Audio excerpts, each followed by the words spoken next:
30th of September, Rabbi Moore, Parsha Shavua of Rashis. 1 second.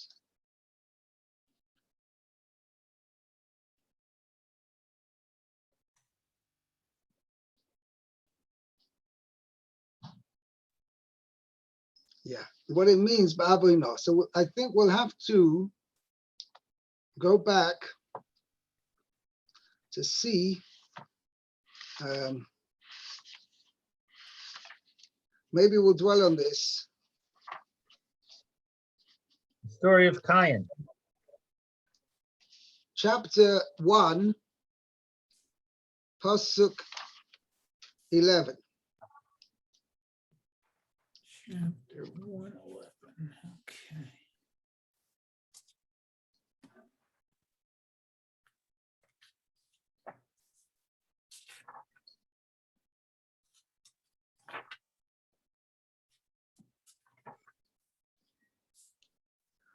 Okay, let's read.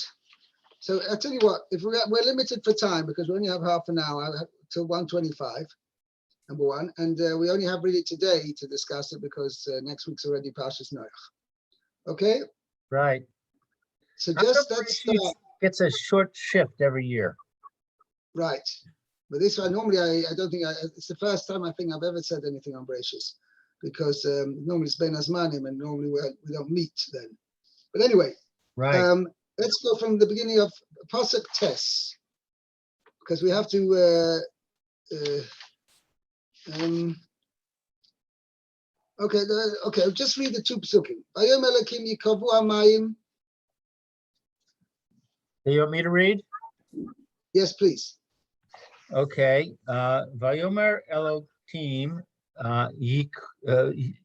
yikavu hamayim mitachas hashamayim el makom echad v'seira'eh hayabasha vayhi chen. Okay, so Hashem said, let the waters beneath the heavens Concentrate. gathered. Yeah, concentrate to become Concentrated into one place, and let dryness be seen. Dry land be seen. And it was the so. dry land be seen, and it was so. Vayikra Elokim layabasha eretz. God called the dry land land. Hamayim kara yamim, and the gathering of the seas he called a gathering of the waters he called seas. Right. Vayar Elokim kitov, and Hashem saw that it was good. Okay.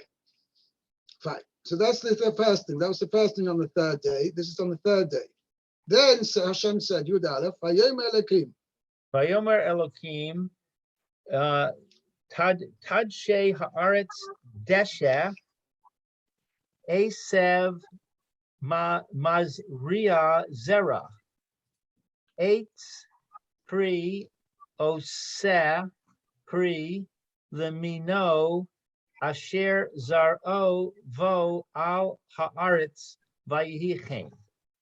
Hashem said, let the Hashem earth giving instructions. grass. Hashem is giving instructions. Hashem created the land.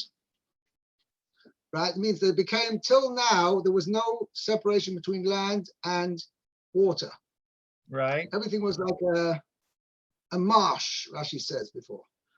Right? There was like a marsh. The whole world was like a one huge marshland. So now Kosh Baruch Hu told that there would be a separation between land and seas, okay, and water, and the land became, the dry land was called land, and the waters were called seas. Now Hashem says to the land, the land shall produce greenery. As we're going to see, Rashi is going to explain them. Let the land produce greenery. Asaph, plants mazria zera, which are, how we say, they produce seed, which means basically that not just to have a beautiful plant, flowers and vegetables and things like that, but in addition, each plant is supposed to have its seed inside it. Okay, that's one thing. Asef. Asef means like plants, mazria zera, with the seed producing by seed. Let me check up how I actually translated it. 1 second.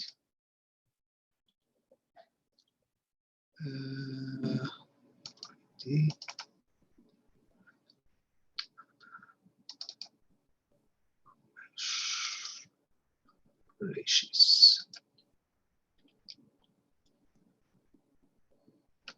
Yeah. The land shall cover itself with vegetation, which are plants that reproduce by seed. That's Asa Mazria Zera. And the next thing is Eitz Peri, trees of fruit, Oise Peri, that produce fruit, right? Let me know according to their kind, meaning you're going to have an orange tree will always produce oranges, an apple tree will always produce apples, and they will always never mix of their own, meaning the trees are very obedient. Now you're going to be surprised at my use of this language of being obedient, because you say, what do you mean? A tree doesn't have a mind of its own. Well, we'll see about this, because this is really your point, as we're going to see. There was an element of free choice given even to the land. Right, Okay, that's my question. How can that be? I know that. I realize that's why I'm quoting this to you over here. Okay, and we'll see that clearly in the Rashi. Okay, now he says Eitz Peri, trees of fruit, Oise Peri, that produce fruit. And now Rashi is going to point. What do you mean? That sounds tautological. Trees of fruit that produce fruit. But we're going to see in Rashi. Let me know according to their kind. Asher zaroi voi, who have their seed inside it, al haaretz, upon the land. I'm going to see what it means. So I added in over here into the thing so that it may reproduce on the ground. Because what it means, Asher zaroi voi al haaretz, it's going back on the reproduction. Eitz Peri oise peri al haaretz means a tree of fruit that produces fruit upon the ground. How so? Because it has a seed inside it, and the seed inside it of the fruit will produce further fruit. And so it was. Okay? Okay. So it was sounds like this is exactly what happened. But Rashi is going to point out that it was not exactly how the Pasuk says. That's not exactly what happened. Okay, so let's see Rashi. What's relevant to us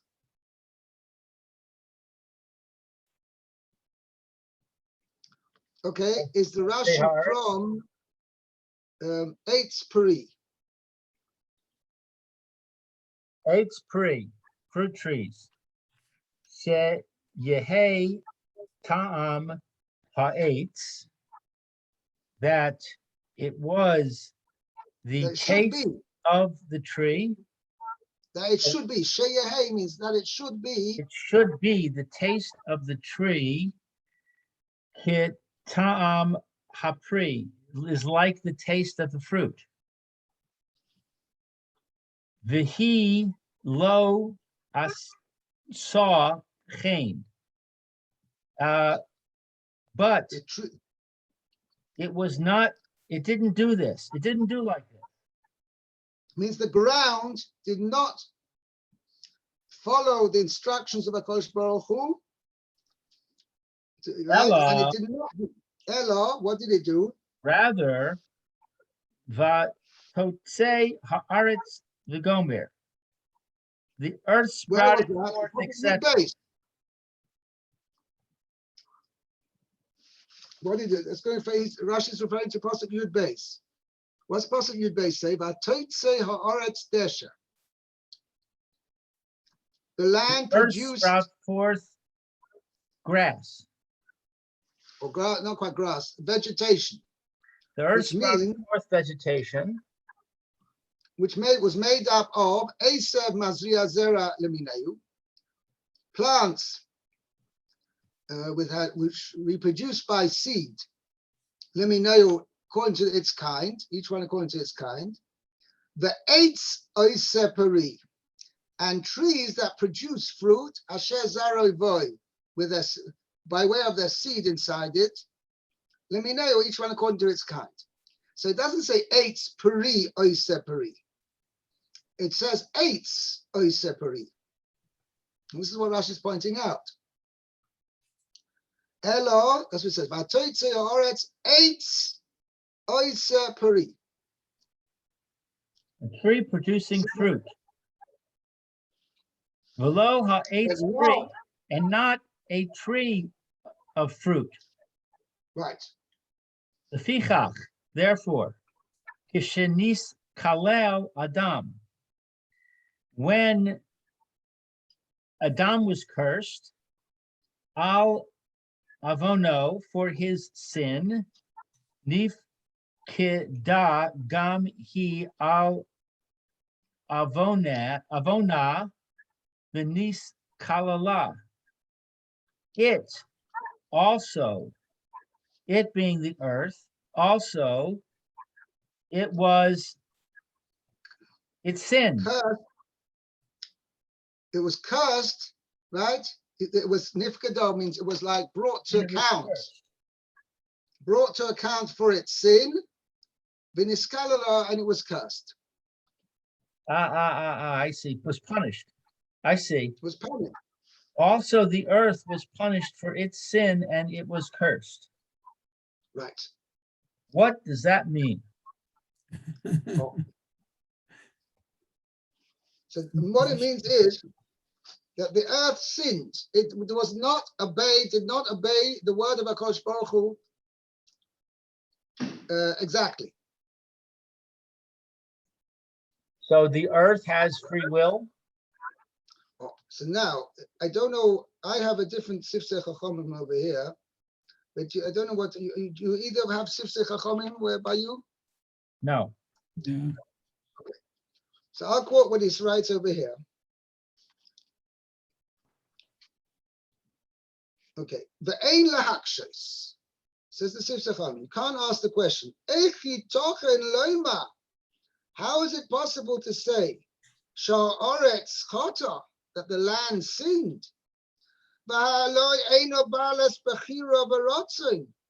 It's not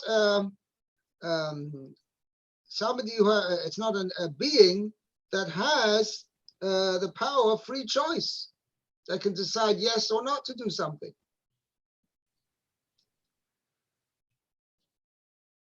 So he says, so he answers, Shekva Omru Chazal.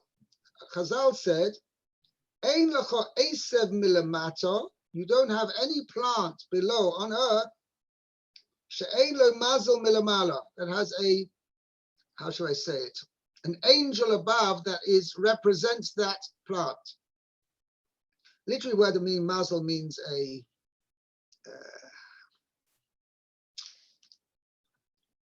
Luck. what? No, mazel, yeah, but it doesn't mean anything. No, but when we refer to mazel, it means a constellation of the stars or whatever. That's what it mazolos. Fate. Eh? Fate. Fate. Yeah, The fate? F-A-T-E. Fate. F-A-T-E. Yeah, no, it's more than that. It means like a ministering, an angel that represents this plant. It's anything that has anything that happens on earth, HaKadosh Baruch Hu does it through an angel, especially nature. Let's say a plant grows. It doesn't just grow because that's the nature in it. There is an angel above that gives it the power to grow. Okay, so that angel sinned. So the angel of the earth sinned, not the earth. that what you're saying?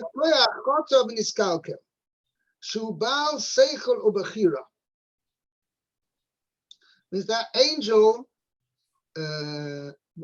Kaviyachal was disobedient and did not fulfill Kodesh Baruch Hu's word to the letter.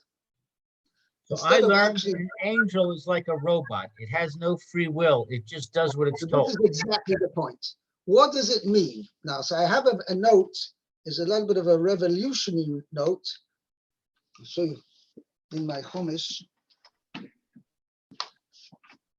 second.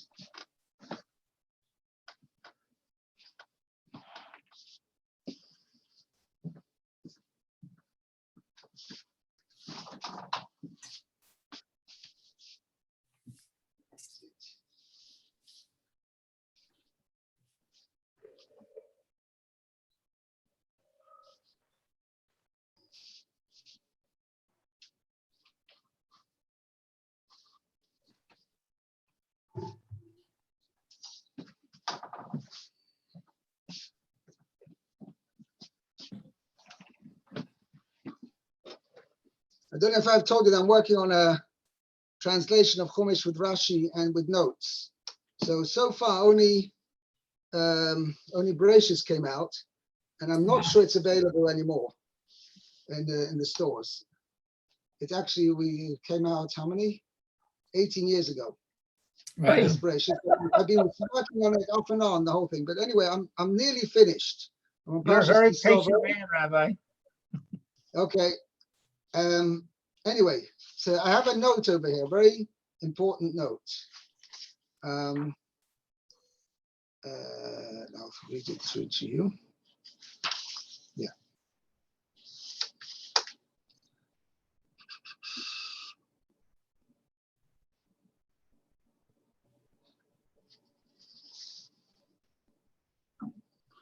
Yeah. I'll read it out as follows. Gur Aryeh and other commentaries ask, how is it possible that the land, which has no evil imagination, could have the free choice to decide how the trees might grow, and for which it was eventually punished? Furthermore, how, as we see in the next verse, was it able to apply a fortiori by itself, means a kal v'chomer? And why was the punishment deferred to the time when Adam was punished? Right? If the land had sinned, why was the punishment for the land pushed off to when Adam sinned, man sinned? Should have been punished straight away. So I quoted over here, Rav Mordechai Pogromansky. Now, Rav Mordechai Pogromansky was an amazing person. He survived the war. He was an absolute genius. He didn't start learning till the age of 16. He had absolutely no Jewish education till the age of 16. And within a few short years, he was absolute genius. And he managed to absorb, and he became a Rosh Hashiva in Telz. This was before the war. And not only was he an absolute genius in learning, but he was his knowledge was so vast, like he knew almost languages and sciences and he philosophy, and he like almost knew everything under the earth. Anyway, so he had the thing as follows. Explain that the command indicates a measure of free choice for the recipient of that command, whether or not to carry it out. For otherwise, the command will be superfluous, since the act will be an automatic performance of the commander's will. As he's saying, a tremendous thought over here. When HaKadosh Baruch Hu said to the land, Tachi ha'aretz desha. Now, if it was an automatic event that the land was going to produce vegetation, how could the HaKadosh Baruch Hu say to the land, do this? He doesn't need to say do this. It's going to happen anyway. The mere fact that HaKadosh Baruch Hu told the land to do it indicates that the land has, to a certain level, has a mind of its own. And HaKadosh Baruch Hu told the land, I want, even though technically you could do the opposite, I want you to do this and not that. Otherwise, why did the HaKadosh Baruch Hu need to tell him, B'chlal? So the actual fact that Kosh Baruch gave a command per force indicates that the land had a level of choice. And let me explain what that means. If you and let's say, according to the way the Guaria explains it, which just I quoted before, it was actually Mizrahi, that it wasn't so much the land per se, but it was the angel, the ministering angel of the land, who was the one who was actually gave the force, the power to the land to produce vegetation. And that angel sinned. And that angel did not obey HaKadosh Baruch Hu fully. Now, when we say an angel cannot sin, what does that mean? He has no free will. I'll give an example. A person, you put yourself, there's an electrified fence, 5,000 volts. Anybody who touches the fence will get an electric shock of 5,000 volts and die instantly. Okay? Now, you tell somebody, go ahead and touch the fence. Now, obviously the person knows he's going to get electrified. Does that person have a choice whether to touch the fence or not? Yes. Yes. But he's got such a clear knowledge, right, that he's not going to do it. It's impossible for him to do it because he has the knowledge to know that as soon as he touches it, he's going to die. He's going to be a goner. Therefore, it's impossible for him to touch it. But that doesn't mean he doesn't have an element of free choice, because he's not a robot, right? To say that he has no freedom of choice, but the knowledge that he knows what the result is going to be of touching the electrified fence is so clear to him that it's impossible for him to touch it. Similarly, on a regular situation, and this is the thing, an angel knows what the will of Hashem is, what Hashem wants, and he also is fully aware of going against Hashem's will, what that will lead to. That it's impossible for him to contradict and not fulfill the word of Hashem. But not because he doesn't have free choice, but his knowledge and awareness of what Hashem's will entails and going against Hashem's wills entails, right? Then that makes it impossible for him to do otherwise. But for some reason, this is what really has to be understood. Why did the earth disobey Hashem and do something different? And this is really what has to be understood. The earth obviously had a cheshbon. He's saying, you know what? When Hashem told me, it said, Eitz pri oisa pri, Hashem didn't really mean Eitz pri oisa pri. He meant Eitz oisa pri. This is the only way of understanding it. I mean, should we say in this way, if somebody does a sin, and he makes a cheshbon to say, it's not really a sin, because this and this, that's the worst. Because he's in a way taking the Yetzer Hara and making it from. Right? He's taking the transgression of Hashem's will, and he's saying, it's not really a transgression of Hashem's will. It's really the right thing to do. Now, there's no way of holding such a person back from doing the Aveira. Because, what do you mean? I'm not doing an Aveira. So whatever the cheshbon of the earth was, or the ministering angel of the earth was, the word is the earth considered it that it was not a transgression of Hashem, right? Of Hashem's will to do not to do exactly what Hashem had said. So let me see again over here. I've got a continuation.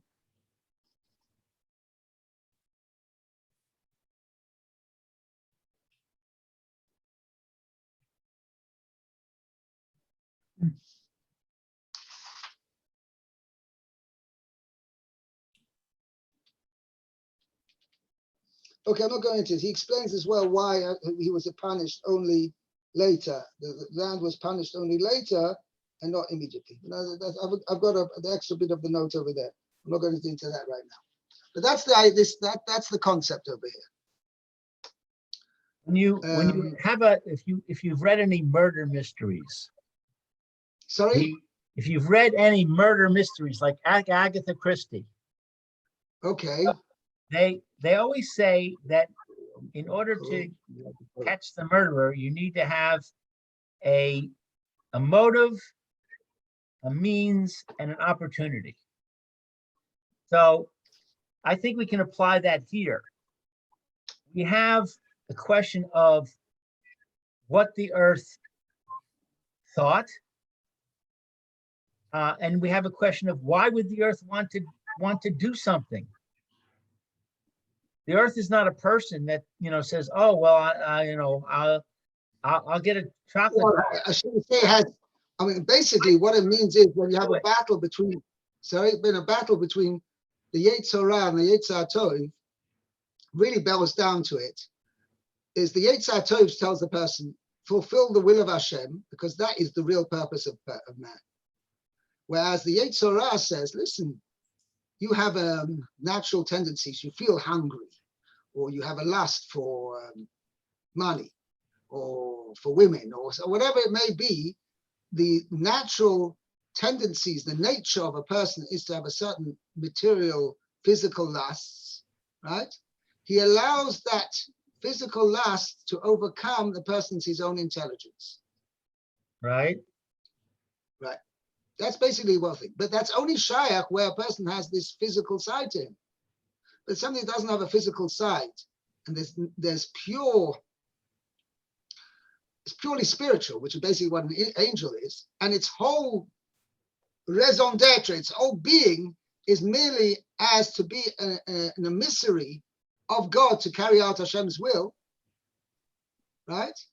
Well, why does he want to do something different? Oh, so Elamai, it must be, however, if he has some sort of cheshbon, meaning he has some sort of calculated reason why he doesn't want to do the will of Hashem, not so much per going against the will of Hashem, but rather interpreting the will of Hashem in the wrong way, then it is shaykh for an angel not to fulfill the real will of Hashem, because he's misinterpreted the will of Hashem. Now, what is going to pull him to do such a thing? Right. That remains. Yeah, I don't know. We For have the to person, understand you'd over say here. he's rationalizing, How biased. the angel, sorry? With a person, you'd say either he's rationalizing or he's biased. He's got something Right. in the back of his mind that he wants to do or does not want to do. But you can't say Exactly, that right. about the angel. Which is Derek Hagon based on his physical being, the fact that he is a physical being, and therefore he has physical pulls, right? Things which are physical desires which are pulling him in the opposite direction from fulfilling the word of Hashem. But an angel, the Chayah, doesn't have that. Right. So that remains still a mystery. I don't know. But I'm just giving you some sort of a little bit of a picture, right? That it's not, in other words, an angel's not a robot. An angel's not a robot. A robot has absolutely no mind and no choice whatsoever. An angel has a mind, but because in his mind, the clarity is so clear of what the will of Hashem is, and what the Chas v'Sholom going against the will of Hashem would incur. Therefore, it's impossible for him to do otherwise than the will of Hashem. As I gave you the example of an electrified fence. Right. Okay? What's the point of this? What's the point of the Torah telling us, or Rashi telling us, that that this angel sinned or the earth sinned. Is there some lesson that we learned from this?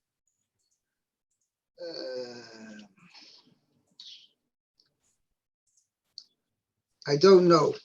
Obviously, there definitely is some lesson. I mean, it could be even say that, even an angel can't be so sure of himself, right? That if he's told to fulfill the Kodesh Baruch Hu tells him to do this in a particular way, that don't make your own cheshbonis to understand what Hashem wants. Just Hashem said this is what Hashem wants. I don't know. I mean, this is a major, as you may, I mean, obviously it's clear, it's a major philosophical discussion, this whole Inyan. I